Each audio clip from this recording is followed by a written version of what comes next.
Soybean अधिक तूर आंतरपीक पद्धतीसाठी कोणत्या वाहनाचा वापर केला पाहिजे सर? जी, आपण सोयाबीन अधिक तूर ही आंतरपीक पद्धती करत असताना तुरीमध्ये दोन प्रकारची वाहनं आहेत. एक पांढऱ्या कलरची तूर आणि दुसरी म्हणजे लाल कलरची तूर. ज्या शेतकऱ्यांना किंवा ज्या भागामध्ये पांढऱ्या कलरची तूर चालते त्या भागामध्ये BDN 711 आणि गोदावरी या दोन जातीचा अवलंब करावा. त्यातल्या त्यात गोदावरी ही अति नवीन जात असल्यामुळे आणि आपल्या जिल्ह्यामध्ये अतिशय चांगला प्रतिसाद ही जात देत आहे.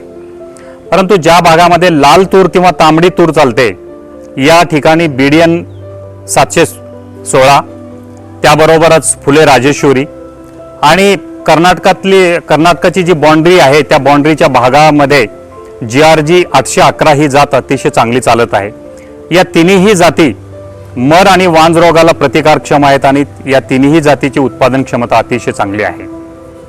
मात्र सोयाबीनच्या बाबतीमध्ये आपल्या जिल्ह्यामध्ये जर हलक्या जमिनीवर सोयाबीनची लागवड होत असेल तर या ठिकाणी JS 335 किंवा MAUS 71 या दोन्हीपैकी एका वाहनाची निवड करावी.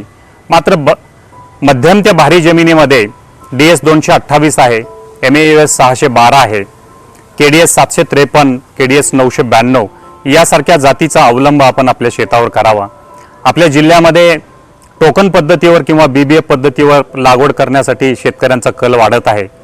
अशा पद्धतीमध्ये आपण MAUS 612, MAUS 162 किंवा KDS 753 आणि KDS 992 या चार जातीपैकी जर अवलंब केला तर टोकन पद्धतीमध्ये शेतकऱ्यांचं उत्पन्न 12 क्विंटल प्रति एकरीपेक्षाही जास्त येऊ शकतं.